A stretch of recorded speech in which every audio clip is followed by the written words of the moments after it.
Minsan, a lot of energy. Và thực sự là ngày nào cũng cực kỳ là tuyệt vời, bởi vì ngày nào cũng được mời bởi anh Minh Sang cực kỳ là nhiều năng lượng. Yeah, thank you, Minsan, and thank you all the organizer to make sure that we have a proper meeting place. Cảm ơn anh Minh Sang cũng như là cảm ơn ban tổ chức để có thể đảm bảo rằng là chúng ta có một cái nơi thật sự là tuyệt vời để có thể bắt đầu buổi sáng. And we all know that this particular program comes with a diary system. Và tất cả chúng ta đều biết được rằng là cái chương trình này của chúng ta nó đi cùng với cái cuốn nhật ký. And this particular system is meant to stimulate the ideas of getting you all to implement it. Tại sao nó lại có cái cuốn nhật ký này? Để cho nó có thể là kích các bạn để có thể thực hành, để có thể là làm những cái hệ thống. From the start is this that this is what we call develop. I have this whole performance loop. Vậy thì ngay từ cái thời điểm ban đầu ấy là tôi có cả cái vòng lặp hiệu suất. That begins with the mindset to the attitude to the profiling strategies and all the way to the soft skills and the actions so that we can get a result. Từ đầu là cái tư duy, thái độ, sau đó là đến những cái hình mẫu, sau đó là đến những kỹ năng, hành động và xong cuối cùng là đạt được kết quả. So my strategy in this 21 day is to be able to create something, a systems or a process that you can remember or even excited enough to bring it back to your workplace or your business to be able to share with as many people as possible. Vậy thì cái ý tưởng của tôi ngay từ thời điểm ban đầu đó chính là tạo ra một cái hệ thống 21 hệ thống để khiến cho các bạn thực sự là hào hứng để các bạn có thể là áp dụng và các bạn thậm chí còn đem về để có thể chia sẻ với những người đồng nghiệp, chia sẻ ở trong doanh nghiệp của mình. So I built the 21 systems within one loop. Và chúng ta sẽ có 21 cái hệ thống ở trong vòng lặp hiệu suất của chúng ta. And I focus a lot on the X factors of the leaders. Bên cạnh đó rất là nhiều về những cái nhân tố bí ẩn của cái người leader. Because I know that the leaders will eventually build and lead. Bởi vì tôi biết được rằng là cái người leader ấy cho đến cuối cùng thì người ta sẽ xây dựng và người ta dẫn dắt. And also I wanted to inspire you with the ideas of lean canvas. Và bên cạnh đó tôi cũng muốn truyền cảm hứng cho các bạn về cái ý tưởng của lean canvas. Because from a leader's perspective is that if you understand how business idea can be validated. Và nếu mà ở trong cái tầm nhìn của leader, nếu mà bạn hiểu được cách làm như thế nào để có thể những cái ý tưởng được thẩm định, you'll be able to look at a product or a service, even you are not in business, all right, from a perspective of unique propositions and benefit to the customers. Thì kể cả là các bạn không có làm kinh doanh á, thì sau khi mà học xong cái đấy rồi, các bạn cũng hiểu được làm như thế nào để nhìn một cái sản phẩm và dịch vụ dưới một cái góc nhìn của cái đề xuất giá trị khác biệt. So the whole idea is that I always make assumptions that you could learn from something that I have learned in my life. Và những cái ý tưởng của tôi đó chính là tôi phải có được một cái gì đó để dạy cho các bạn về những cái gì mà tôi đã được học ở trong cuộc sống. I have a great idea. Tôi có một cái ý tưởng tốt. I learned it from someone. Tôi học nó từ ai đó. I will try to speak to as many people as possible. Tôi sẽ cố gắng để có thể là nói cho càng nhiều người nhất có thể. They could be my customers or most likely they are people that are with me as my salespersons and manager and key people. To share about the idea to them. Những cái người đấy có thể là những cái người của tôi, những cái người đấy có thể là đồng nghiệp hoặc là những cái người bên dưới của tôi để tôi có thể chia sẻ cái ý tưởng đấy với họ. So I realized something very powerful after that. Và tôi mới nhận ra một cái điều cực kỳ là có sức mạnh sau đó. It may be just an idea. Nếu mà nó chỉ là cái ý tưởng. And when I share with this particular persons, my key people, or my customers, or my sales people. Vậy thì nếu mà tôi chia sẻ cái đấy đối với những cái người của tôi, đối với những cái người trong tổ chức, những cái người chủ chốt. They have reactions to what I share with them. Và họ sẽ có những cái phản hồi với những cái gì mà tôi chia sẻ với họ. And I realized that ideas is everywhere. Và tôi mới nhận thấy một điều rằng là cái ý tưởng ấy thì nó có ở khắp mọi nơi. But good idea is hard to find. Nhưng mà một cái ý tưởng tốt thì nó cũng khá là khó để tìm. What I mean by good idea is that I have an idea, I share with the person give me back some more ideas. Và cái ý tưởng của tôi ở đây có nghĩa là ở đây cái ý của tôi có nghĩa là gì? Có nghĩa là khi mà tôi có một cái ý tưởng, tôi chia sẻ với người khác thì người ta sẽ cho tôi một số những cái phản ứng nhất định. And when the idea is a good idea, vậy thì nếu mà cái ý tưởng đấy là ý tưởng tốt, the person's responded with more ideas. Thì những cái người kia ấy, người ta sẽ phản hồi lại bằng nhiều những ý tưởng hơn. Like they will tell me, hey Ken, let's implement this. Người ta sẽ nói với tôi rằng là này Ken, cùng thực hiện nó thôi. Let's organize a training to talk about it. Và có thể là mình tạo ra một cái buổi đào tạo để nói về cái này đi. Or in our Monday meeting, let's share with everyone. Hay là ở trong cái buổi họp thường xuyên vào thứ hai của mình chia sẻ về cái này với mọi người được không? To see how we can implement this. Và để có thể là xem để có thể làm như thế nào để chúng ta có thể thực hiện được. And one interesting thing that to do what I have done before is that the more that I do, the better presenter I will be. Và còn một cái điều nữa mà tôi học được đó chính là tôi càng làm nhiều thì tôi càng thuyết trình giỏi. The first time I presented the idea, it may not be so clear. Cái lần đầu tiên mà tôi thuyết trình về cái ý tưởng đấy thì nó thực sự là chưa có rõ ràng lắm. But when I keep on repeating it, Nhưng mà tôi cứ liên tục là lặp lại nó. I become more confident and I become, I can present the idea even better. Và tôi trở nên tự tin hơn, sau đó là tôi thuyết trình cái ý tưởng đến một cách dễ dàng hơn. So the idea eventually from somebody else, like you would do it from me, Ken, and after a while when you start talking to people, the idea become your ideas. Và cái ý tưởng này ví dụ như chúng ta có thể là nhận được từ đó. Khi mà các bạn lắng nghe tôi ở đây, các bạn nhận được những ý tưởng của tôi. Nhưng mà sau khi mà các bạn nói chuyện và các bạn bàn luận những cái đấy với những cái người của bạn ấy, thì nó trở thành những ý tưởng của các bạn. Yes.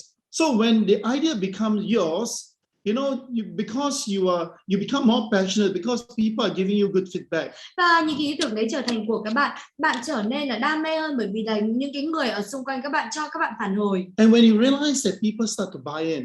Và khi mà mình nhận ra được rằng khi người ta bắt đầu mua, and people will start to implement too. Người ta cũng bắt đầu là người ta áp dụng nữa. So I treat every one of you like me as a leader. Vậy thì tôi coi tất cả các bạn ở đây như là tôi ấy, như là những cái người leader. Every idea that we learn. Mỗi cái ý tưởng mà chúng ta học. Alright, and of course, whatever that I'm sharing with you is really an experience that I've been through. Và tất nhiên là những cái gì mà tôi chia sẻ với các bạn chắc chắn nó là những cái kinh nghiệm mà tôi đã đi qua. At least it works for me. Ít nhất là nó hoạt động tốt với tôi. And I hope and I believe that in large extent it will work for you. Và tôi thực sự hy vọng rằng là nó sẽ còn hoạt động tốt với các bạn nữa cơ. The only thing is that as you go through that 1 hour sessions with me, you would record it in your diary system. Và có một điều quan trọng đó chính là nếu mà các bạn đi qua 21 ngày cùng với tôi, các bạn phải ghi nó vào ở trong cái cuốn nhật ký. The diary are supposed to allow you to take the ideas, reflect on it, to ask yourself whether it works and how it could apply to your situation now. Và cái cuốn nhật ký đấy cho phép các bạn là thử nhìn vào trong những cái ý tưởng, những cái hệ thống mà chúng ta được học, sau đó phản ánh lại vào bản thân mình để xem liệu nó có nên liệu nó có hoạt động. And push you to think about the people that you want to apply with. Và nó cũng thúc đẩy các bạn để nghĩ về những cái người nào nên chúng ta nên áp dụng cùng với họ ở đây. And make you think about how you want to apply it. Và khiến cho bạn nghĩ chúng ta sẽ áp dụng nó như thế nào. I believe this is the beginning of a good idea that you can build and bring it back to your organizations and implement it eventually. Và tôi biết rằng là đây sẽ là những cái bước đầu tiên khởi đầu cho đến cái việc mà bạn sẽ đem tất cả những hệ thống này để có thể là đem về được cho cái doanh nghiệp của bạn. And that is how I felt that you can make your 21 day with me here more effective. Thì đấy là cái lý do tại sao tôi cảm thấy rằng là bạn có thể sử dụng cái này để khiến cho cái 21 ngày của các bạn ở đây với tôi nó hiệu quả. Yes, there's a difference between productive and effective. Và nó cực kỳ là nó khác biệt giữa cái việc mà hiệu suất và hiệu quả. Productive is doing the right thing. Cái việc mà hiệu quả ấy nó chỉ là làm được một điều đúng mà thôi. Well, fair enough, every one of you spending time with me every morning here is a productive thing to do, right? Và đúng vậy, nói một cách công bằng ấy là tất cả mọi người các bạn dành cái thời gian với tôi mỗi buổi sáng ở đây thì đây chính là chúng ta đang làm một cái việc mà nó sẽ có hiệu quả. Maybe you will be motivated. Có thể là các bạn được truyền động lực. Ken will be able to share with you some great ideas that make you feel that wow, for example, insurance business is a great career for me. Và Ken có thể là chia sẻ cho các bạn những ý tưởng thật là tốt. Có thể ví dụ như là một cái sự nghiệp về bảo hiểm nó cực kỳ là tốt đối với tôi chẳng hạn. Or maybe some ideas that you can bring back, you think that it's like wow, if I can apply this in my sales business, it'll be damn great. Và có thể là một cái ý tưởng nào đó mà các bạn nghĩ rằng là ôi nếu mà cái này mà áp dụng được ở trong cái doanh nghiệp của tôi thì cực kỳ là tuyệt vời. But my view today is that it's not just about doing the right thing. Nhưng mà cái tầm nhìn của tôi ấy, ngày hôm nay là chính là không chỉ là làm một cái điều đúng đắn đâu. The more important thing is doing the right thing right. Còn một cái điều đúng đắn hơn đó chính là chúng ta phải làm những cái điều đúng đắn một cách đúng đắn. We must always focus on doing the right thing right. That means getting two right. Chúng ta phải làm những cái điều đúng đắn một cách đúng đắn, có nghĩa là chúng ta phải có hai cái điều đúng đắn ở đây. In a 21-day program is about spending time with me, sacrificing a little bit of your sleep. Và ở trong cái 21 ngày này chúng ta sẽ dành một số thời gian với nhau, hy sinh một số những cái khoảng thời gian mà thường là chúng ta sẽ ngủ.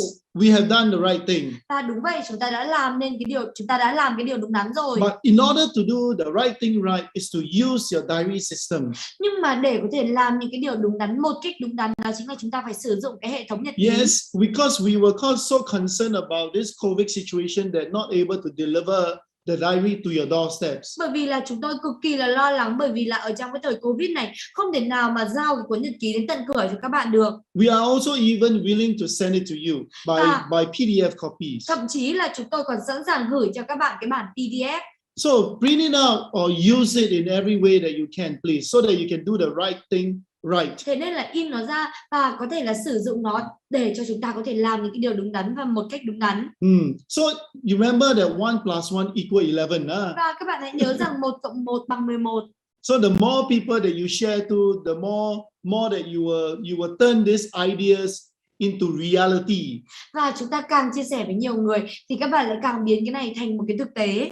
Yeah, so with this, I want to go into today's sessions. Và với cái điều đó tôi muốn đi thẳng vào cái bài ngày hôm nay. Yeah, is everyone okay? Can you see the slides? Give me a high five, please. Và các bạn có ok không? Nếu mà nhìn thấy slide rồi thì high five với tôi. Yeah, good. So today, our focus is about if you would have closed the sales. Và ngày hôm nay chúng tôi tập trung vào nếu mà các bạn đã chốt được sale rồi. Like me, we collected the money. Và giống như tôi ấy, là khi mà tôi thu được tiền. And now the customers are expecting you to deliver the services. Và bây giờ cái người khách hàng ấy, người ta mong chờ chúng ta để chúng ta có thể là đưa được những cái sản phẩm của chúng ta cho họ. Deliver the promise that you make to them. Và chúng ta phải giao chuyển cái lời hứa chúng ta cho họ. You know that this is the time where you can perform yourself, you can up your level, we call it. Và ở cái thời điểm này là các bạn có thể thể hiện bản thân và các bạn có thể là nâng cấp bản thân lên. You know, when we close the sales, we happily take the money and go back to the company. Some of you make the commissions. Và một số người nếu mà chúng ta có được cái đơn hàng, chúng ta sẽ chốt lấy được tiền, sau đó chúng ta đem về công ty, sau đó cho chúng ta cái hoa hồng. If you have done well, you get a promotion. Và nếu mà các bạn làm tốt thì các bạn thậm chí là còn có một khuyến khích. So it is time to go through the next process. Thế nên là nó cực kỳ quan trọng để có thể đi lên một cái quá trình nữa. You need to what I call contract. Chính là cái mà tôi gọi là cái thực hiện hợp đồng. You need to fulfill the promises that you make during the sales process. Các bạn cần phải thực hiện tất cả những cái lời hứa mà các bạn đưa ra cho khách hàng ở xuyên suốt cái quá trình bán hàng. You have promised that the customers will be serviced. Các bạn hứa với người khách hàng rằng là người khách hàng sẽ được phục vụ. You got to make sure that he gets the benefits that you promised about. Thì các bạn phải đảm bảo rằng là anh ấy hoặc cô ấy có thể lấy được cái lợi ích mà bạn đã hứa. And how your solution would solve his problem. Và cái giải pháp của các bạn ấy nó giải quyết vấn đề của anh ấy như thế nào. Some of the leads that you close, they give you a chance. Even they don't think they need it at the moment, but they are willing to be open up. They pay you, they get into the program. Vậy thì có thể là một số những cái người ấy, người ta còn đưa cho bạn những cơ hội, thậm chí là người ta không có cái khoảng thời gian rảnh rỗi bây giờ, nhưng mà người ta cứ đưa tiền cho bạn, sau đó là các bạn đăng ký vào chương trình. For example, you have refer 21-day participants to this program. Vậy thì ví dụ như các bạn giới thiệu được một cái người tham gia vào trong chương trình 21 ngày của chúng ta. So my job and the organizer's job is to do a good training program. Vậy thì cái công việc của tôi cũng như là công việc của ban tổ chức đó chính là làm những cái chương trình đào tạo tốt. To make sure that the persons that comes in, like your colleagues, the people that refer into this program, will feel very excited and we are keeping up to the promises. Để có thể đảm bảo rằng là những cái người mà các bạn đăng ký vào chương trình ấy, người mà các bạn giới thiệu vào như là đồng nghiệp của các bạn hay là ai đó thì đảm bảo rằng là chúng tôi đưa những cái sự đào tạo tốt nhất cho những cái người của bạn nữa. In the insurance business, you need to be able to bring the contract to your customer and explain. Và ở trong cái ngành bảo hiểm là ở trong những cái bước như thế này chúng ta cần đem cái hợp đồng cho cái người khách hàng và giải thích cho họ. Right, to make sure that the beneficiary understand if anything happened to the policy holders or the contract holder, they will be covered. Và để cho họ rằng là cái chỗ thụ hưởng này nó là như thế nào, nếu mà có điều gì xảy ra thì những cái phần trả lại các thứ nó nào. Other services that you do is that you got to make sure that at the end of providing the contract, the customers are very happy with it. Và cho đến cái cuối cùng của bất cứ cái sản phẩm nào mà chúng ta bán ấy, thì ở cuối hợp đồng chúng ta cần phải đảm bảo rằng là cái người khách hàng hạnh phúc với nó. So you realize that usually after you provide the service contract, you want to ask the customer, how do you feel? Vậy thì sau khi mà chúng ta thực hiện cái hợp đồng rồi, chúng ta muốn hỏi cái người khách hàng rằng là bạn cảm thấy như thế nào? Alright, when the customers feel happy, Khi mà cái người khách hàng cảm thấy hạnh phúc, this is the time that you got to take actions. thì đây là cái khoảng thời gian mà các bạn cần phải hành động. Take another very important action.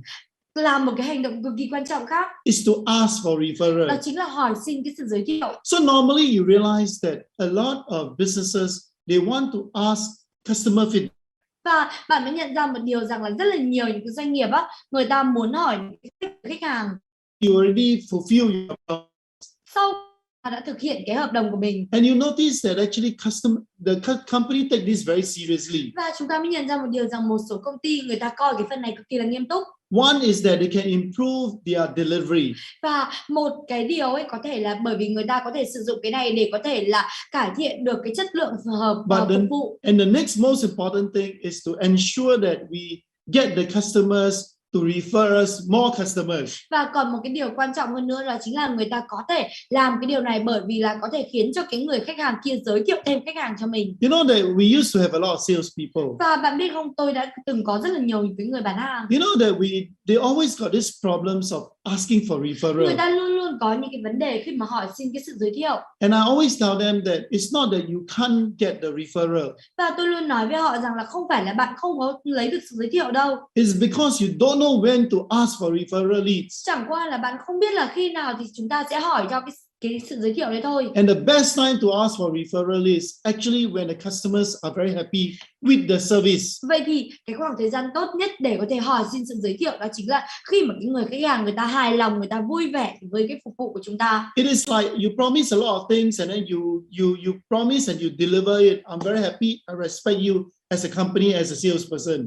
Và ví dụ như là bạn hứa với tôi rất là nhiều điều nhưng mà sau đó là bạn cũng thực hiện toàn bộ với tôi luôn. Bạn làm được những cái điều mà bạn hứa thì tôi rất là tôn trọng bạn. And my feeling as a customer is like, okay, I'm really happy with it. I like the services and I think I can even refer you. Và bây giờ tôi là cái người bán hàng ấy, tôi là cái người mua hàng ấy, thì tôi cảm thấy rằng là ok, tôi rất là thích bạn thực hiện những cái gì mà bạn nói và tôi quyết định rằng là tôi có thể giới thiệu cho bạn. Only if you asked. Chỉ có khi nào mà bạn hỏi. There's a saying that ask you shall be given. Và có một cái câu nói rằng là cứ hỏi thì bạn sẽ được cho. Yeah, so asking for referral at this stage is very important. Thế nên là cái việc mà chúng ta hỏi xin cái sự giới thiệu ở trong cái giai đoạn này cực kỳ quan trọng. And the next thing is, of course, the next stage that you can ask for referral.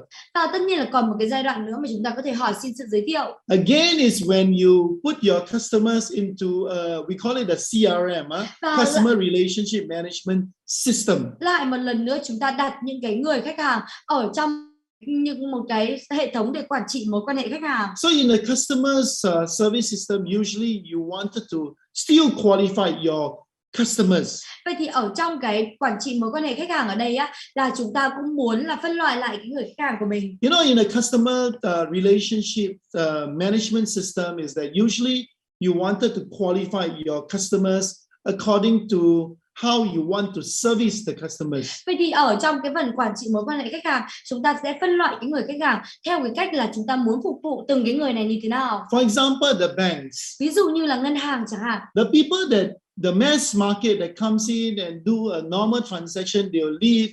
We call that retail customers. Vậy thì những cái người mà hàng ngày đi đến ngân hàng á, những cái người mà đi đến ngân hàng làm những cái giao dịch nhỏ nhỏ thì những cái người đấy là những cái người khách hàng lẻ. So if the customer has got a certain deposit or saving that goes up to a certain level, Vậy thì nếu mà một số những cái người khách hàng mà người ta có một số những cái khoản đặt cọc, hoặc là người ta có một số cái khoản ký gửi, hoặc là một số những cái khoản nhất định ấy, thì người ta lại ở trong một cái cấp bậc khác. maybe they'll call them the preferred customers. Thì những cái người ngân hàng có thể gọi những cái người này là cái khách hàng ưa thích chẳng hạn. And then there's one group where they call it private high net worth customers. Vậy thì còn một cái nhóm người nữa là những cái nhóm người mà người ta sẽ gọi là cái nhóm người mà giá trị cao, mạng lưới giá trị cao. These categories of customers will exceed like a certain amount.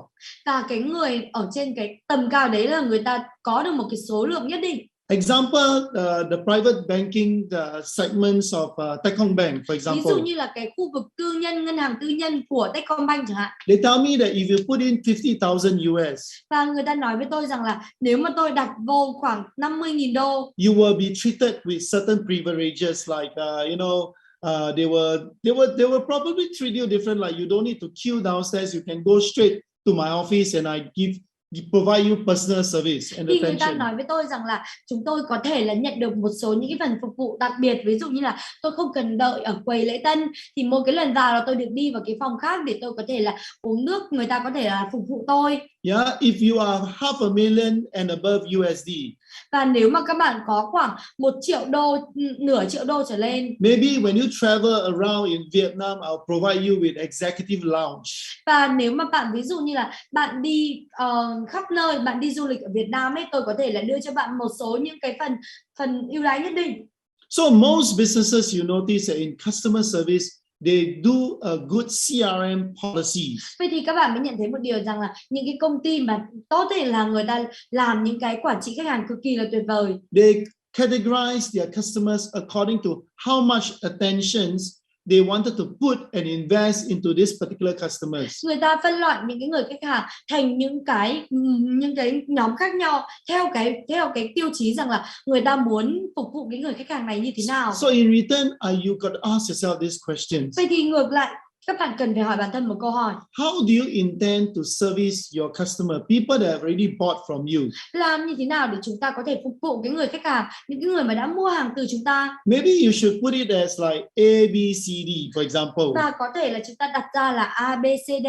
The A type of customer is somebody that you will call every day, for example. Cái người khách hàng hạng A ấy là cái người mà mình có thể là gọi cho họ mỗi ngày. Or you will once a month will make sure that you have lunch with him. Hoặc là có thể là một tháng một lần mình muốn là đi ăn trưa với anh ấy. And every time there's a new product that comes up, và mỗi lần mà có cái sản phẩm mới đến, you will always keep him informed. For example, thì ví dụ như là mình luôn luôn là thông báo cho anh ấy chẳng hạn. And during birthday, you will send the birthday cake to him as in person. Và bên cạnh đó ở cái ngày bên cạnh đó những cái ngày mà sinh nhật ấy, thì chúng ta cũng sẽ gửi những cái bánh sinh nhật cho anh ấy. Then the category B of customer is that you probably call them when they have birthday.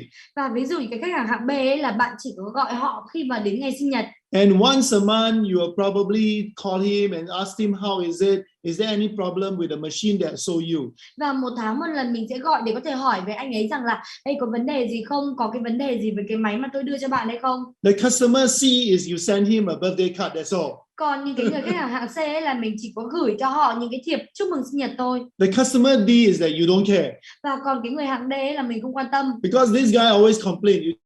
You just pass it to your colleagues to service.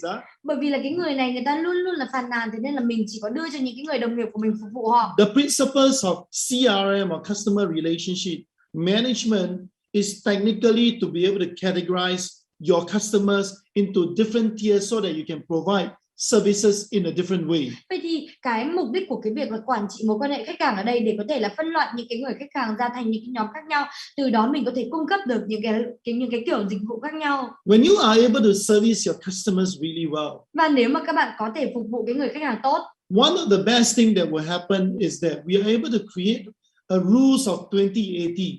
Vậy thì một trong những cái điều tốt để có thể xảy ra đó chính là chúng ta tạo ra cái quy tắc 20-80. Because there's a saying that 20% of your top customer will give you 80% of the revenue. Bởi vì là có câu nói rằng là 20% những cái người khách hàng hàng đầu sẽ đưa cho các bạn 80% cái doanh thu. Like they will refer you new customers to buy from you. Ví dụ như người ta có thể là giới thiệu cho các bạn nhiều khách hàng hơn để có thể mua từ bạn. You are able to upsell the customers. Mình cũng có thể là bán thêm cho cái người khách hàng. You are able to cross-sell the customers. Bên cạnh đó có thể là bán chéo cho cái người khách hàng. You know that they are able to give you a testimony when you need once. Và bên cạnh đó người ta cũng có thể là đưa cho chúng ta những cái chứng thực nếu mình...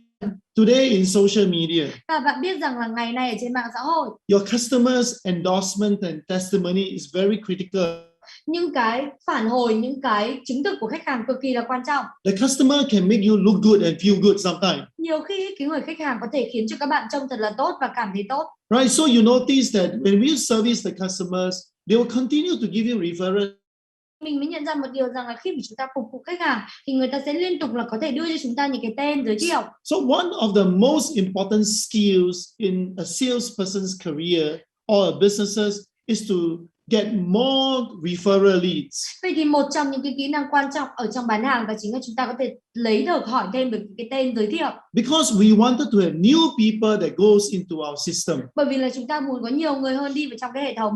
Yeah, you wanted to have new people that create new energy, new hope, new ideas for your business. Chúng ta cần có nhiều người để có thể tạo ra được nhiều năng lượng mới, tạo ra được những ý tưởng mới cho cái doanh nghiệp của chúng ta. Without new customer, the business cannot continue to grow. Nếu mà không có những cái người khách hàng mới thì business không thể nào mà phát triển được. There is a saying that every business must continue to have new customer going into the system.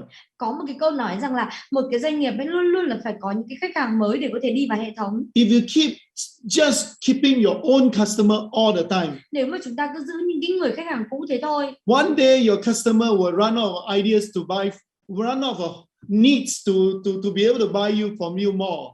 Thì một ngày nào đó thì cái người khách hàng cũ đấy có thể là người ta không mua từ chúng ta nữa. You will run out of ideas to sell the customers. Thì những cái lúc đấy là mình không thể nào mà có ý tưởng để có thể bán cho những So người khách hàng one nữa. of the most important thing is to make sure that you ask for referral. Thế nên là một trong những cái điều quan trọng ở đây đó chính là các bạn hỏi xin cái lời giới thiệu. I give you a real example in one of my salespersons. Tôi đưa cho các bạn một cái ví dụ, một cái người mà bán hàng của tôi trước đây. This lady never produced very well in sales. Cái người này cô ấy không bao giờ là cô ấy làm tốt được trong bán hàng cả. But she loved to shop.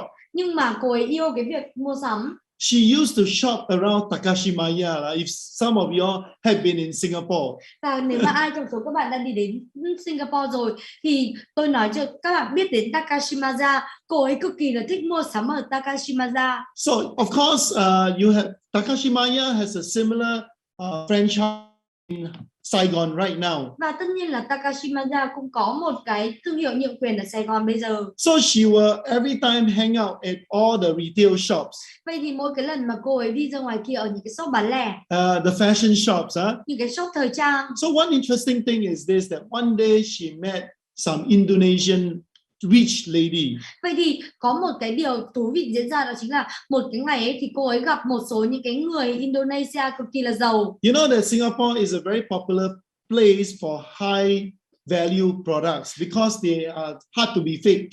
Singapore ấy là một cái nơi cực kỳ là nổi tiếng đối với những giá trị cao bởi vì là được phục vụ ở đó. So this Indonesian lady, rich lady, will come and then happen to bump into my salesperson. Vậy thì những cái người mà giàu có ở Indonesia, những cái người quý cô ở đó, người ta đi đến và người ta tiếp cận cái người bán hàng của tôi. Like any salesperson, she will get friendly with them. Và giống như bất cứ cái người bán hàng nào ấy, thì cô ấy cũng cực kỳ là thân thiện với họ. And one interesting thing happened is that she was able to bring this group of Indonesian Chinese, rich fellas to the shop that they want to go, and she's able to connect her to the salesperson. Vậy thì có một cái vấn đề ở đây đó chính là những cái người kia người ta không quen thuộc. Thế nên là cái cô người bán hàng của tôi á, là cô ấy có thể là dẫn họ đi mua sắm đến cái nơi mà họ muốn và có thể là kết nối với họ giữa những cái người bán hàng luôn. So the rich lady was very happy because when she connected them to the shop owner, they bought the product with good discount. Và những cái người quý cô kia cực kỳ là hạnh phúc, bởi vì là khi mà cái người bán hàng này của tôi, người ta kết nối họ với những cái người chủ của cái tiệm ấy, thì người ta có được những cái sự giảm giá tốt, thế nên là những người ta cực kỳ là hạnh phúc. So after that, they became friends. Và sau đó thì người ta trở thành bạn bè. And eventually, she closed them on the business. Và đến cuối cùng là cô ấy chốt ở kinh doanh, cô ấy chốt để có thể là những cái người đấy mua hàng luôn. So every time this rich lady comes to Singapore shop, vậy thì mỗi là những cái người khách này người ta đến Singapore để mua sắm, the rich lady will always come with different friends. những cái người này người ta luôn luôn là đến cùng những cái người bạn khác. Usually these are all very rich lady. Và thường ấy là người ta là những người rất là giàu. I tell you that her business only focus on this Indonesian rich lady only. Và tôi nói với các bạn rằng là cái người bán hàng kia của tôi ấy, cái business của cô ấy chỉ có tập trung xoay quanh những cái người Indonesia mà And giàu some thôi. of you they are in insurance. Và một số người trong số các bạn ở trong bảo hiểm. She's always MDRT and COT, you know. Và cô ấy luôn luôn là trở thành MDRT và COT. And they are only Chinese, Indonesian rich ladies that come in for shopping only. Và thực sự là cô ấy chỉ có tập trung vào cái thị trường là những cái người mà Trung Quốc, Indonesia giàu có đi đến shopping. And she's very happy because she loves shopping, and then she can connect with this rich lady, do business with them to make more money. Và cô ấy cực kỳ hạnh phúc bởi vì là cô ấy yêu shopping, cô ấy có thể là kết nối cái người khách hàng của mình. So that's the reason why we got to believe that the power of referrals. Vậy thì cái đó thì các bạn cần phải tin được cái sức mạnh của cái sự giới thiệu. So with this in mind, like I said, I'm going to show you a referral techniques. Vậy thì với cái điều đó, các bạn những cái kỹ thuật để có thể chốt, để có thể là giới thiệu. So remember when the customers are happy. Vậy thì hãy nhớ rằng khi mà cái người khách hàng người ta hạnh phúc, It is the time for you to get referral. nó là cái thời gian cho các bạn để xin sự giới thiệu. And first thing first is that you must be able to ask. Và cái điều đầu tiên là các bạn cần phải hỏi. If you are willing to ask, must also think of the way to ask. Vậy thì nếu mà các bạn sẵn sàng hỏi thì các bạn cũng phải nghĩ về cái cách là hỏi như thế nào. The step by step approach to make sure that you are able to get the referral leads. Từng bước một tiếp cận để có thể đảm bảo rằng chúng ta có được những cái tên. I always say that look here, asking for referral is another winning phase of your sales. Và tôi luôn luôn nói rằng là cái việc hỏi xin sự giới thiệu nó là một cái giai đoạn khác của cái việc là chiến thắng bán hàng. You need to reinforce the trust. Chúng ta cần phải nhấn mạnh lại cái sự tin tưởng. You need to arouse the interest. Chúng ta cần phải khơi gợi hứng thú. And then you need to conduct a very brief presentation and close them on referral lead. Và chúng ta có một cái bài thuyết trình thật là ngắn và chốt họ ở những cái tên giới thiệu. So remember the golden rules. Vậy thì hãy nhớ một cái quy tắc vàng. Asking for referral is another presentation. Cái hỏi xin sự giới thiệu nó là một cái bài thuyết trình khác. It's not like you go up to the person, hey John, can I have some name from you? Không phải là chúng ta đi đến một người và chúng ta nói rằng, ê John, liệu tôi có thể có một vài cái tên từ bạn không? I tell you that John will not give you. Nếu mà bạn hỏi như thế thì John John will không say, đưa cho bạn đâu. No, I don't want to refer people. John sẽ nói rằng không, tôi không muốn giới thiệu. So you got to do another presentation. Vậy thì mình cần phải làm một cái bài thuyết trình khác. So presentation is a process, step by step process. Vậy thì hãy nhớ rằng cái sự hỏi xin sự giới thiệu ấy nó là một cái quy trình từng bước một. Yes, and this is the 3-step to a 6-step process that I wanted to share with you Vậy thì today. đây chính là ba cái bước ở ba cái bước mà tôi muốn nói cho các bạn. Yes, so having to say this, I'm going to go through with you this system now. Và để mà nói về cái điều này thì tôi sẽ đi thẳng vào cái hệ thống. Remember, when are happy, this is where the best time you ask for referral. Vậy thì hãy nhớ rằng khi mà cái người khách hàng hạnh phúc, đây là cái khoảng thời gian tốt nhất để các bạn hỏi xin sự giới thiệu. The second rule is that treat every asking for referral as a process. Vậy thì còn một cái quy tắc thứ hai đó chính là chúng ta phải xem tất cả những cái sự hỏi xin sự giới thiệu nó như là một cái quy trình, một quá It trình. is just like I go through with you the approach, the 7 steps to approaching your customers. Nó giống như kiểu là khi mà tôi đưa cho các bạn 7 cái bước để có thể tiếp cận khách hàng. The FAB presentations and arousing of interest and so on. Và cái FAB thuyết trình bán hàng hoặc là khơi gợi hứng thú hoặc là tất cả những cái đó. Same thing as asking for referral. Nó cũng tương tự như thế khi mà chúng ta hỏi xin sự giới thiệu. The number 1 step is that you must have an approach strategy. Và cái chiến lược đầu tiên ấy, cái bước đầu tiên đó chính là chúng ta phải có một cái chiến lược tiếp cận. You must have a reason why you need your customers to give you referral. Chúng ta phải có cái lý do tại sao những cái người khách hàng kia cần phải đưa cho chúng ta những cái tên. And then you must be able to close them on leads. Và sau đó là chúng ta cần phải chốt họ dựa trên những cái tên. In order to close them on leads, you need to know exactly who are the people that you want to ask from her. Vậy thì để mà có thể chốt ở đây thì chúng ta cần phải biết được rằng là ai là cái người mà mình biết được từ cô ấy. That is closing, huh? Thì đấy chính là cái việc chốt. The next thing is this, that usually you have to handle what we call not objection but the customer remorse. Cái đó thì cái mà chúng ta phải làm đó chính là chúng ta vượt qua cái sự hối hận của cái người giới thiệu. Not many people are very comfortable in giving you the name. Và các bạn biết rằng nhiều người ta không có thoải mái khi người ta đưa cho các bạn những cái tên. So you need to reassure, you need to handle this whole discomfort. Thế nên là các bạn cần phải nhấn mạnh lại, các bạn cần phải làm như thế nào để cho người ta cảm thấy thoải mái. So remember, you need to know who you are asking for. Thế nên là hãy nhớ rằng là chúng ta phải biết là chúng ta áp dụng, chúng ta đang hỏi ai. You need to make sure that the customer, the referrer is comfortable enough. Và chúng ta cần phải đảm bảo rằng là cái người kia người ta phải thoải mái. And you need to have some closing techniques to close for the leads. Và tất nhiên là chúng ta cũng có một số những cái cách chốt để có thể chốt được cái tên. And once you have the leads, và một khi mà chúng ta đã có những cái tên, you must make sure that you express your gratitude and to be accountable. Thì các bạn cần phải thể hiện rằng là các bạn có cái lòng biết ơn và cái. So this is obviously the 3 phase and the 6 step. Ask referrals. Vậy thì đây chính là 3 giai đoạn và 6 cái bước để chúng ta xin sự giới thiệu. And I'm going to go through with you step. Và tôi muốn đi qua cho các bạn từng bước một. And the first step is, of course, what is your approach strategy? Và tất nhiên là cái bước đầu tiên đó chính là cái chiến lược tiếp cận của bạn là gì? Well, there are 7 possible ways for you to open up how and why you want to ask him for referral leads. Vậy thì có 7 cái cách để các bạn có thể mở lời, các bạn có thể là trả lời cho câu hỏi rằng là tại sao và làm như thế nào để tôi có thể hỏi xin sự giới thiệu. Number 1 is obligation. Đầu tiên là có thể là dựa trên những nghĩa vụ. You know, John, do you agree with me that I provide you with a great service? Và này John, là bạn có đồng ý với tôi rằng là tôi đã đưa cho bạn một cái sự phục vụ tuyệt vời. And you know that you have expressed that you're so happy with what I have promised you and I've delivered. Và tôi cảm thấy rằng là bạn rất là hạnh phúc với những cái gì mà tôi đã hứa cũng như là những cái gì mà tôi đã làm được với bạn. Now that I solved your problem, bây giờ tôi đã giải quyết được cái vấn đề của bạn rồi. Can you help me? Vậy thì bạn có thể giúp tôi ngược lại một chút được không?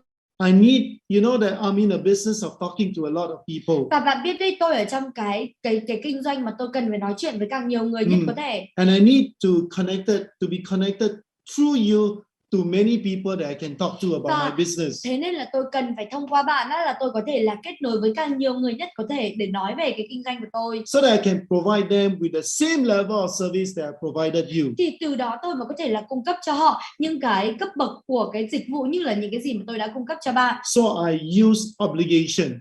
Và sau đó là tôi sẽ sử dụng cái nghĩa vụ ở đây. So that's the number 1 strategy. Vậy thì đây chính là cái chiến lược đầu tiên. So everyone, are you okay? If you're okay, give me a high five, please. Vậy thì tất cả các bạn có ok không? Nếu mà ok thì high five với tôi. So the first one is really to make the person feel that, hey, wow, you know, Ken has given me good service.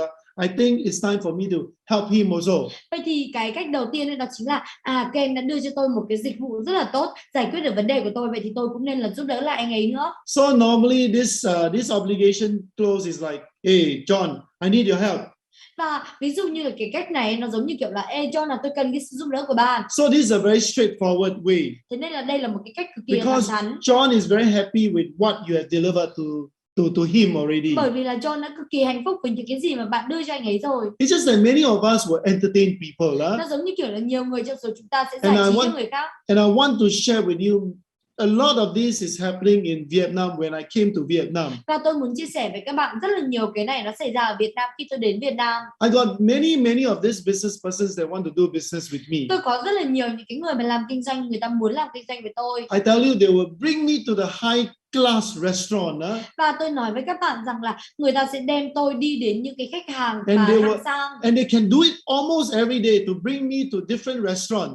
Và sau đó là người ta có thể là gần như là mỗi ngày luôn đem tôi đến những cái khách hàng khác, And every những cái khách sạn hạng sang. And every time they were only wanting to make sure that I train their people. Và mỗi cái lần mà tôi đảm bảo rằng là tôi có thể là đào tạo những cái người của tôi. Since they are not in the business of paying people, they make sure that they treat me very well. Và bởi vì là người ta ở trong những cái business và người ta đảm bảo một điều rằng là người ta đối xử với tôi thật là tốt. And usually they'll close me in actually using obligations to close me to do a job for them. Và thường ấy là người ta sẽ sử dụng cái nghĩa vụ để có thể là chốt tôi để làm việc cho họ. So we are using obligation. Thế nên là chúng ta sử dụng những cái nghĩa vụ. Because you have provided John a great service. Bởi vì là các bạn đã cung cấp cho John những cái sự phục vụ tuyệt vời. And now it's time for him to pay you back. Thì bây giờ là cái khoảng thời gian cho anh ấy để có thể trả lại bạn. At this stage, I always ask, can you help me?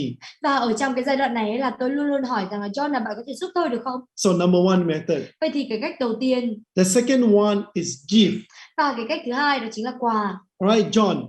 If you were to, you know that I'm in a business of talking to people of your level. Cho là bạn biết đấy, tôi đang ở trong cái business mà tôi nói chuyện, tôi cần phải nói chuyện với những cái người mà ở level như bạn. And for every name that you give me, John. Và với mỗi cái tên mà bạn đưa cho tôi, John. In return, I'm going to give you a gift. Và ngược lại thì tôi cũng đưa cho bạn lại những cái món quà. So can you help me, John? Vậy thì liệu bạn có thể giúp tôi không, John? By helping many people. Bằng cái việc là chúng ta cũng giúp đỡ nhiều người khác nữa. So it's a gift exchange. Thế nên là cái việc đấy là cái việc mà chúng ta trao đổi quà tặng. Alright, so this is an idea that you can use too. Cái này nó có thể là một cái ý tưởng mà các bạn có thể sử dụng. The next one. Và cái tiếp theo. Make John look good and feel good. Đó chính là khiến cho John cảm thấy tốt và có cái nhìn tốt. You know that John, I love to be able to work with people of your level. Và John à, bạn biết rằng là tôi rất là yêu thích để làm việc với những cái người mà ở tầng cấp như bạn. And in your level of people, you know, I used to meet people that are very, very excited about what I do. Và ở cái level đấy tôi cực kỳ là hào hứng để gặp những cái người mà người ta hào hứng với những cái gì mà tôi làm. And in my business, I want to talk to people like you as a CEO, all right, a leader, a respectable persons. Vậy thì là những cái người như tôi là người bán hàng, tôi luôn luôn là muốn nói chuyện với những cái người như bạn, những cái người như là CEO, những cái người mà được người khác tôn trọng. And I love to talk to people through you. Và tôi còn thậm chí còn yêu thích cái việc là nói chuyện qua nói chuyện với người ta thông qua bạn. Because of your level. Bởi vì là ở cái tầng lớp của bạn. And you have already enjoyed and know exactly what I do. Và bạn cũng đã tận hưởng và bạn cũng biết rõ ràng là tôi làm cái gì rồi. And I believe that through you I can become more successful. Và tôi tin rằng thông qua bạn là tôi có thể trở nên thành công hơn. Can you help me, John? Liệu bạn có thể giúp tôi không, John? You know, we wanted to stroke his ego. Vậy thì các bạn thấy đấy, mình muốn là có thể là kích thích cái tôi của anh ấy. Right, so this is like an ego close. Đây chính là cái cách mà chốt cái tôi. So this is one way I call it look good, make John look good and feel good. Vậy thì đây là một cách mà tôi gọi là khiến cho John cảm thấy tốt và nhìn tốt. The fourth is actually a company policies. Và cái thứ tư đó chính là cái chính sách của công ty. John, congratulations, you have given us a very good feedback, John. John xin chúc mừng bạn, cảm ơn bạn đưa cho chúng tôi những cái feedback rất là tốt. And normally when we have this calls from customers, we were really, it's part of our policy for me to ask you to refer people. Vậy thì một trong những chính sách của tôi ấy, đó chính là cái chính sách của công ty tôi, đó chính là một khi mà chúng tôi nhận được một cái số điểm feedback tốt như thế này của người khách hàng thì cái công việc của tôi phải là hỏi xin sự giới thiệu. But so John, I wanted you to help us by connecting us to many of your the people that would want to enjoy this level of service. Vậy thì John tôi muốn bạn có thể kết nối tôi với một số những cái người mà người ta có thể là rất là thích những cái level của cái việc phục vụ như thế này. Yeah, so strategy number 4. Vậy thì đây chính là cái chiến lược thứ tư. Number 5 is sympathy close, we call it. Cái thứ năm ấy đó chính là cái mà chúng ta gọi là chốt dựa trên cái đồng cảm. Now you know that as a salesperson, you wanted fast sales. Và bây giờ chúng ta biết được rằng là làm một cái người bán hàng ấy, thì chúng ta muốn có được một cái đơn nhanh. And John is very happy with your service. Và John cực kỳ là hạnh phúc với cái phục vụ của các bạn. So you really wanted to go in and say, John, I really need your help this time round. Và chúng ta thực sự là muốn đi vào và chúng ta nói rằng là John tôi thực sự là muốn cần cái sự giúp đỡ của bạn bây giờ. Can you help me please? Liệu rằng bạn có thể giúp tôi được không? So John say, why? Và John nói rằng là tại sao? You know that you're very happy with my service. Và John bạn biết rằng là tôi biết được rằng bạn cực kỳ là hạnh phúc với cái dịch vụ của tôi. At this point, I really want you to help me by referring people that were likely to enjoy this service, all right, too. Và tôi thực sự là cũng muốn bạn có thể là giới thiệu với những cái người mà người ta cũng có thể là thích cái dịch vụ này nữa. So if not this month, if I can't bring in bring back enough sales, my boss will terminate me. Và bạn biết không, nếu mà cái lần này mà tôi không thể nào mà đem về cái đơn hàng nào thì cái người ông chủ của tôi, ông ấy sẽ dừng cái hợp đồng của tôi á. So this is sales urgency. We want sympathies close. Vậy thì đây là chúng ta nói về cái mức độ khẩn cấp của cái doanh số để muốn có được cái sự cảm thông. So please, John, can you help me, please? Vậy thì John giúp tôi được không? So your voice is important in this case. Vậy thì ở trong cái trường hợp này, cái giọng nói của các bạn cực kỳ quan trọng. You got to make sure that John feel that okay, I can help you. Cần phải đảm bảo John cảm thấy rằng là John muốn giúp các bạn, không có vấn đề gì. And number 6 is product packaging. Và cái thứ 6 ấy, đó chính là cái việc là đặt sản phẩm vào một trong cái đóng gói. Before, during your presentation and closing, trước khi cái việc mà chúng ta thuyết trình và chốt, you want John to know that look here, when we provide you these services, thì chúng ta muốn đảm bảo rằng là John, nếu mà chúng tôi cung cấp cái sản phẩm dịch vụ này cho bạn, and we are able to reach the level of your expectations, và nếu mà chúng ta đạt được một trong những cái cấp bậc của cái sự kỳ vọng của bạn, would you refer people to me? thì liệu rằng là bạn có sẵn sàng giới thiệu người ta cho tôi hay không? So it is part of the product deal that you will have to refer me. Vậy thì people. Nó giống như kiểu là một cái bill kiện, nó giống như kiểu là một cái gói hàng mà nó đến cùng với nhau trước khi mà chúng ta thuyết trình, hay là trước khi mà chúng ta chốt sale, là chúng ta sẽ hỏi họ rằng là nếu mà bạn có được một số những cái cấp bậc kỳ vọng nhất định á mà chúng tôi đạt được, thì liệu bạn có sẵn sàng hay không? So when you deliver the service, vậy thì khi mà chúng ta phục vụ khách hàng, John, you already know that John is, if he's happy, he's expected to give the leads to you. Và khi mà mình thấy được rằng John hạnh phúc, thì bây giờ mình biết được rằng là bởi vì là John đã nói rằng hạnh phúc thì sẽ đưa cho chúng ta những cái tên mà. And you know that network marketing is all about giving John commissions. Và tất nhiên các bạn biết được rằng về cái tiếp thị mạng lưới network ấy, nó là cái việc là có thể là kết nối. Like John, you know that we are in the business of expanding our network. Và John, bạn biết rằng chúng ta làm kinh doanh ấy, thì chúng ta cần phải mở rộng cái mạng lưới. Do you want to earn extra money or not? Liệu rằng là bạn có muốn là kiếm thêm một số tiền nào đó không? So if John is interested, you now started to explain to them the network situation. Vậy thì right? nếu mà John mà hứng thú ấy, thì mình có thể là giới thiệu cho John về cái mạng lưới của mình. Yeah, your policy so that John can enjoy the benefits when they refer people into the system. Và có thể nói về những cái chính sách sau đó là John cảm thấy ok, John cảm thấy có lợi ích khi mà John giới thiệu người ta vô. Yes, this is step number 1. Vậy thì đúng vậy, đây chính là cái bước đầu tiên. You need to have a strategy. Các bạn cần phải có được một cái chiến lược. And this is the 7th strategy that you wanted to apply when you open up to ask for leads. Thì đây chính là 7 cái chiến lược mà chúng ta muốn áp dụng khi mà chúng ta muốn hỏi xin cái sự giới thiệu. Remember, asking for leads, referral leads is a process. Hãy nhớ rằng là cái việc hỏi xin sự giới thiệu nó là một quy trình. You cannot just ask they will not give. Không thể nào mà cứ hỏi ta không được, nếu mà hỏi không thì người ta không cho đâu. So if John actually agrees, okay, how can I help? Vậy thì nếu mà John đồng ý rằng là John nói rằng là tôi giúp đỡ bạn như thế nào đây? The next thing is that you need to make sure that John knows who to refer you. Vậy thì cái việc đầu tiên ấy, đó chính là John cần phải biết được rằng là ai là cái người mà John sẽ giới thiệu cho bạn. And you can get names from his phone, for example. Vậy thì John có thể là lấy tên từ cái điện thoại của anh ấy.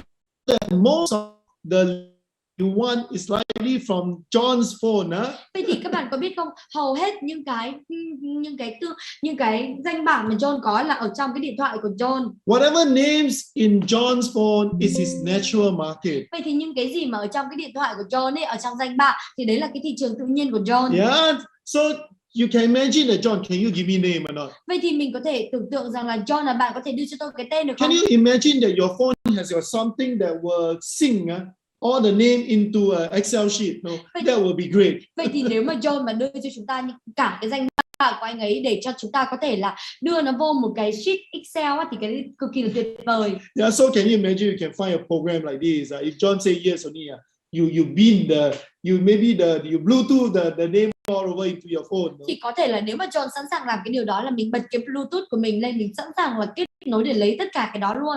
But of course it's not possible, right? Và tất nhiên là những cái đó nó không có dễ dàng như thế.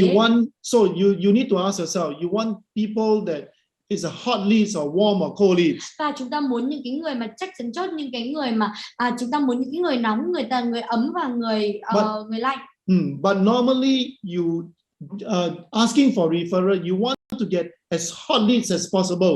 Vậy thì nếu mà mà chúng ta sau khi mà chúng ta xin cái tên ấy là chúng ta muốn có được những cái tên nóng nhiều nhất có thể. Even to the extent of sure close. Kể cả là chốt được những cái người chắc chắn chốt luôn. That would be the best referral that John can give us. Thì đấy là những cái sự giới thiệu tuyệt vời nhất mà John có thể đưa ra cho chúng ta. You know, so these are from the phone. Vậy thì đây chính là qua điện thoại. The second one is specific kind of persons that you are looking for. Còn cái thứ hai đó chính là có một số những cái người cụ thể mà các bạn đang tìm kiếm. Or to make John think about who will be the person that they know that can use these similar products. Và để có thể là khiến cho John nghĩ rằng là ai là cái người mà thực sự là sản phẩm và thực sự là phù hợp với cái sản phẩm và dịch vụ như thế này.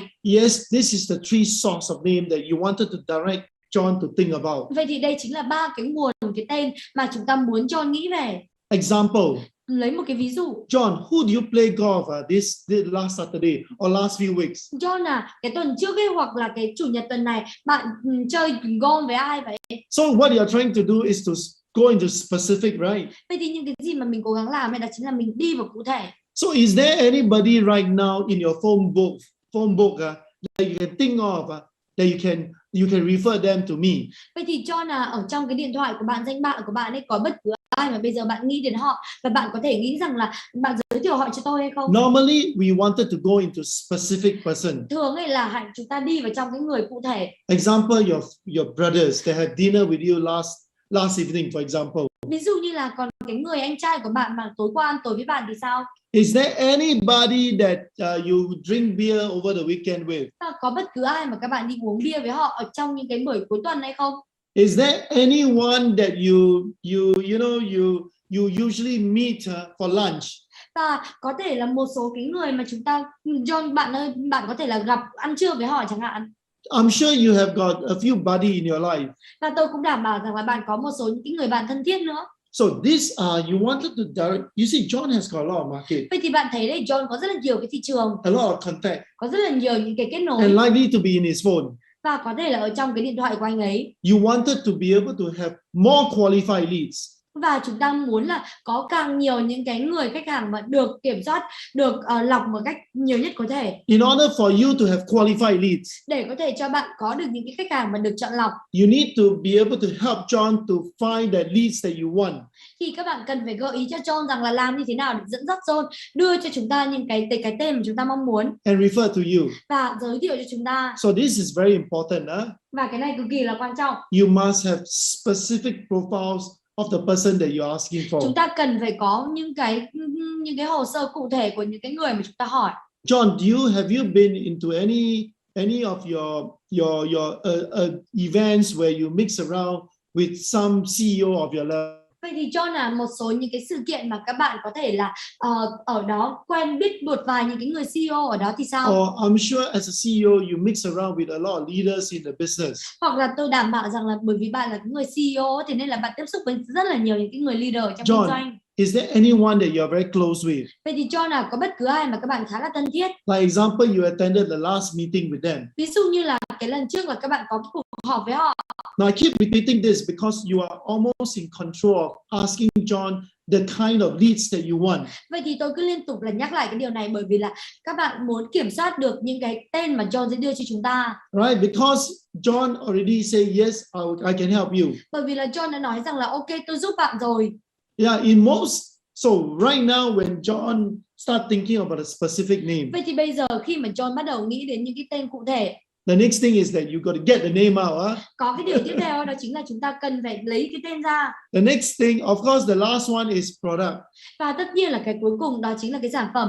John, can you think of anyone that will be able to enjoy, to be able to, use this product that I've given you? Mà John là bạn có thử nghĩ xem bạn có nghĩ đến ai mà thực sự là người ta cần cái sản phẩm này và người ta sẽ rất là thích thú không? So these are very product driven. Và cái này là những cái mà sản phẩm nó thúc đẩy. At the end of the day, you still got to go back to this specific person. Và cho đến cuối cùng ấy thì mình vẫn phải quay lại đến cái người cụ thể ở đây. So it is important to describe who this person that you want from John. Thế nên là cực kỳ là rõ ràng, cực kỳ là quan trọng để có thể là mô tả ra cái người này là cái người nào. Because when you are specific, và bởi vì tại sao? Bởi vì khi mà chúng ta cụ thể, not only help John to think about the names. Và nó không chỉ là giúp John có thể nghĩ về một số những cái tên, it also gives you a more qualified leads. mà nó có thể là đưa cho các bạn những cái người khách hàng được chọn lọc nhiều hơn. So are you all okay? If you're okay, give me a high five again, Và please. các bạn có ok không? Nếu mà ok thì high five với tôi. This is just so important because a lot of salespeople, the only way to do very good business is to have the skill of referral. Cái này nó cực kỳ quan trọng. Một cái kỹ năng cực kỳ quan trọng để kinh doanh đó chính là chúng ta có những cái kỹ năng xin lời giới thiệu. And one of the biggest challenge every salesman always face is that they can't get referral leads. Vậy thì một trong những cái vấn đề của những cái người bán hàng mà tôi thường thấy đó chính là họ không thể nào mà xin được cái sự giới thiệu. And my response to you is this, that not that you don't know how to ask for referral, is don't know when to ask for referral. Và cái câu tôi dành cho chính là các bạn không phải là không biết làm như thế nào để hỏi, các bạn không biết là khi nào nên hỏi. And you don't have a process to do it. Và các bạn cũng không có cái quy trình để làm nữa. Okay, let's go on to the last step.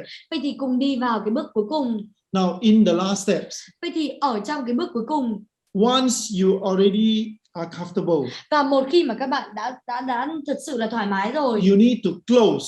thì các bạn cần phải chốt. Alright, you either assume close. Thậm chí là chúng ta còn phải sử dụng cái cách chốt giả định. Assume close is what we call implied consent. You already agree. Let me get a name now. Và cái giả định chốt ở đây có nghĩa rằng là chúng ta đồng ý một cách ngụ ý rồi. Ok, chúng So ta. for example, John.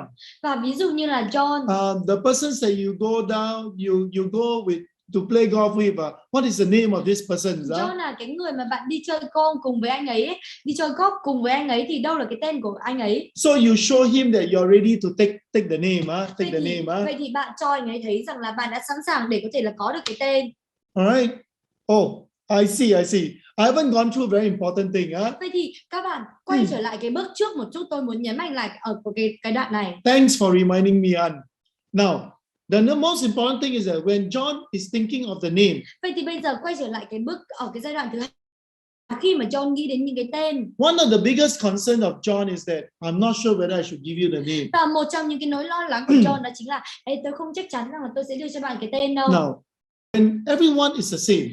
Vậy thì tất cả mọi người đều giống nhau. If someone is going to give you a name, nếu mà ai đó có thể đưa cho bạn cái tên, you're worried that how the other persons will feel when you call. Thì người ta sẽ lo lắng rằng là khi mà bạn gọi điện thì cái người bên kia người ta cảm thấy như thế nào. So at this time you need to reassure John.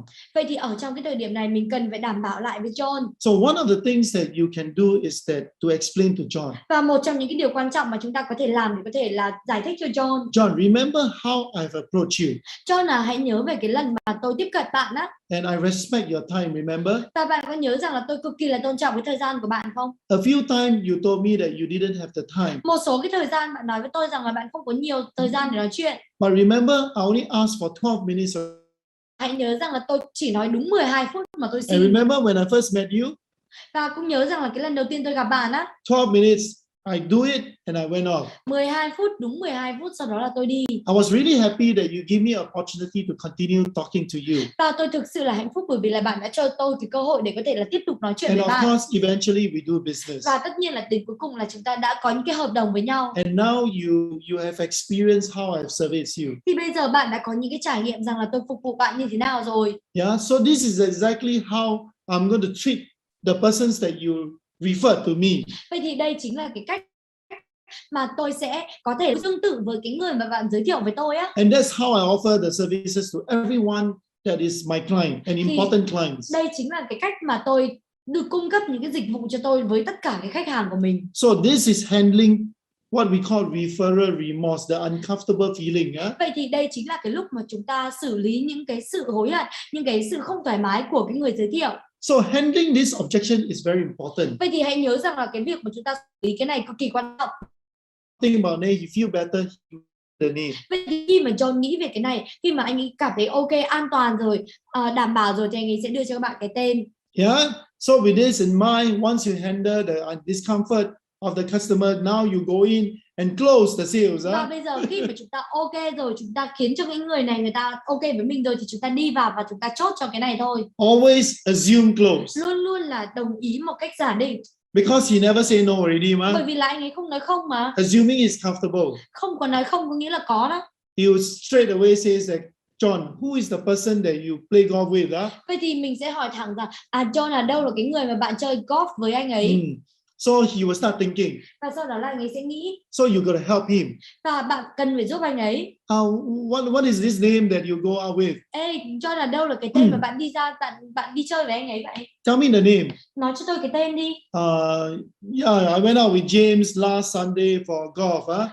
Có thể cái tuần trước là tôi đi ra ngoài chơi golf với James. So fine, that's James. Ok, cái người đấy tên là James. So you know that I got one good leads already. Vậy thì bạn thấy đấy là tôi đã có một cái người khách hàng tốt rồi. Is there anyone that you went dinner with last week? Or last few days? Có bất cứ ai mà mấy cái ngày hôm trước hoặc là tuần trước bạn đi ăn tối cùng với anh ấy không? John, I remember you are very close to your departmental head. John tôi hình như là tôi nhớ không lầm thì bạn cực kỳ là thân thiết với cái người mà quản lý phòng ban của bạn. What is the name of that person? Cái tên của cái người đấy là cái gì ta? You used to talk to him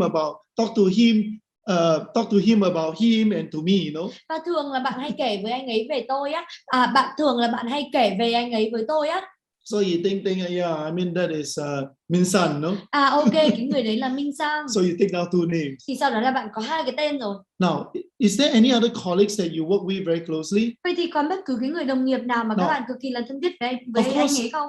At this point, sometimes John is tired of thinking. Và tất nhiên là ở trong những cái điểm như thế này là John cực kỳ là lười suy nghĩ rồi. But if you know that there's a good leads, it's good enough. Nhưng mà nếu mà chúng ta biết được rằng đấy là những cái khách hàng mà đủ tốt. So make sure you take down the name. Thì đảm bảo rằng là chúng ta có được những cái tên. And then most important is that next thing, ask for the contact. Và cái điều quan trọng đó chính là cần phải lấy được cái liên lạc. So John, what is James number? Vậy thì John là cái số điện thoại của James là gì đó? And of course, what is Minh San number? Số điện thoại của Minh Sang là gì So let's say you get two names and you're very happy already. Don't give him too much pressure. Thì ví dụ như là lúc này là bạn lấy được hai cái tên rồi, bạn cực kỳ là hạnh phúc rồi. Đừng có đặt áp lực quá cho anh ấy. You go on to step number 5. Thì mình đi sang number 3, sorry. Thì mình đi sang cái bước thứ 3. And sometimes John, if I call Minh San. Và ví dụ như John là mỗi lần mà tôi gọi cho Minh Sang. Is it okay for me to mention your name? Liệu rằng là nó có ok không nếu mà tôi nhắc đến tên của bạn? Very important, Cái này cực kỳ quan trọng nha. Or John, can I mention your name when I call John? Call Minh San. Hoặc là John là liệu tôi có thể nhắc đến bạn khi mà tôi gọi cho Minh Sang được không? Yeah, so you say okay, fine, you just mention my name, no problem. Và John nói rằng ok, cứ nhắc đến tên của tôi đi, không có vấn đề gì cả. This is very important.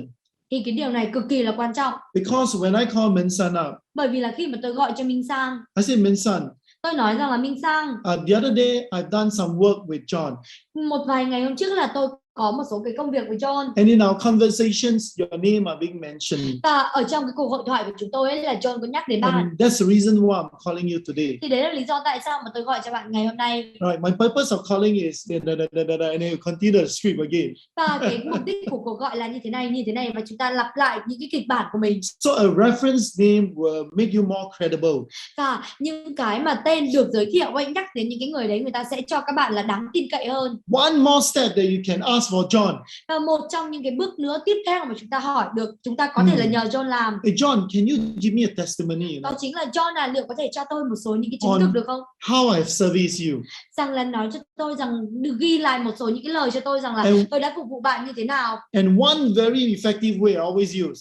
Và có một cái bước cực kỳ là hiệu quả mà tôi thường sử dụng. John, can you call Minh San right now? John là liệu là có thể bạn gọi cho Minh Sang ngay bây giờ được không? So you call on your phone and then Minh San answer, no? Và sau đó là bắt đầu là gọi điện và sau đó là Minh Sang nghe máy. And John will speak about, hey, Minh San, my friend Ken is calling on you soon, này sau đó là John mới gọi và John nói rằng là Minh Sang bạn của tôi Ken sẽ gọi cho bạn sớm nha. So you see, he do a very personal endorsement and reference to Minh San for you. Vậy thì các bạn thấy đấy, đó chính là John đã gọi điện và John đưa ra một cái lời chứng thực ngay lập tức cho mình đối với Minh Sang. So can you imagine that how powerful a referrer can be if he's a very good referrer? Vậy thì các bạn hãy thử tưởng tượng xem nếu mà cái sự giới thiệu này nó là cái sự giới thiệu tốt thì nó tốt đến cái mức như thế nào. So are you okay so far? If you are clear with the steps, can you give me a 1? Và nếu các bạn ok thì cho tôi số 1 được không?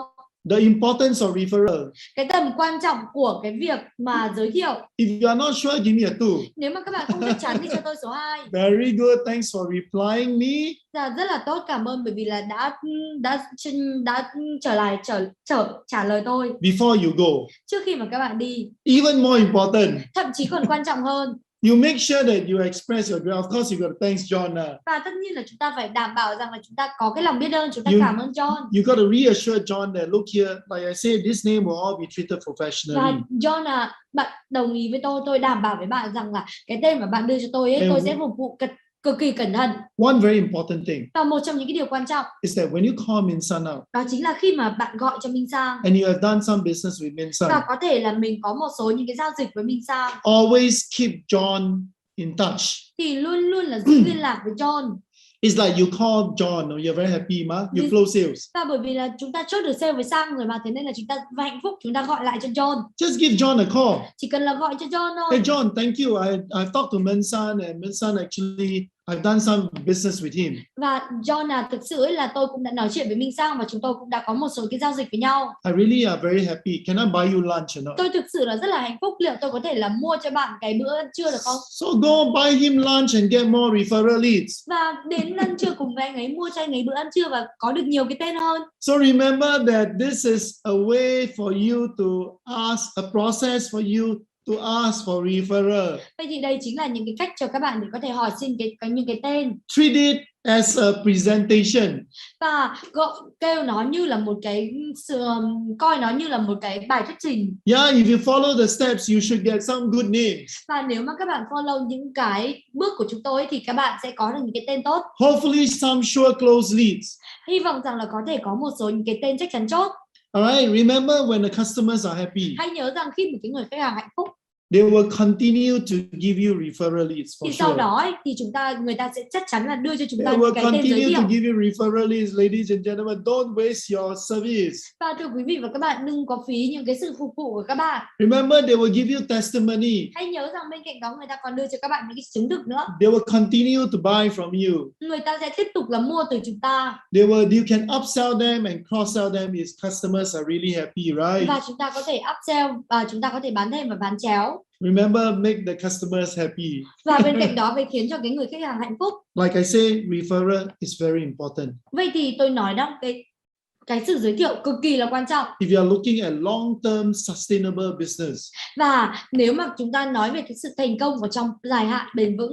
Yes, with this, I hope that the diaries is in front of you. If you reflect on it, you may have some questions to ask, or you can now start thinking of how do I put the script together and share with some of my people. Vậy thì với cái điều đó, hy vọng rằng là các bạn thật sự là nhìn vào trong cái cuốn nhật ký của mình, làm bài tập và xem là chúng ta có thể áp dụng như thế nào và có thể chia sẻ cho người khác như thế nào. Alright, so this is a very, very important process. Do the right thing right, ladies and gentlemen. Và một trong những cái điều quan trọng của cái quy trình đó chính là làm những cái điều đúng đắn một cách đúng đắn. Share this idea with one of your salespersons, your key leaders or whoever.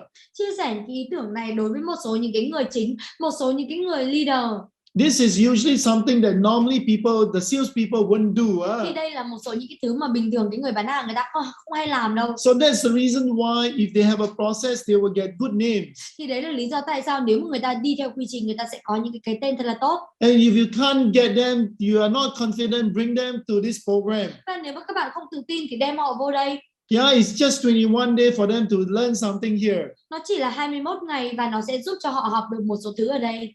Alright, with this, I hope that you have enjoyed today's sessions. Và với cái điều đó tôi hy vọng rằng là bạn tận hưởng cái bài học ngày hôm nay. And I wanted to bring back where Min-san, Min-san. Xin nhường lời lại cho anh Minh Sang. Yes, Min-san. Thank you, everyone. Yes, okay, teacher. Thank you, teacher.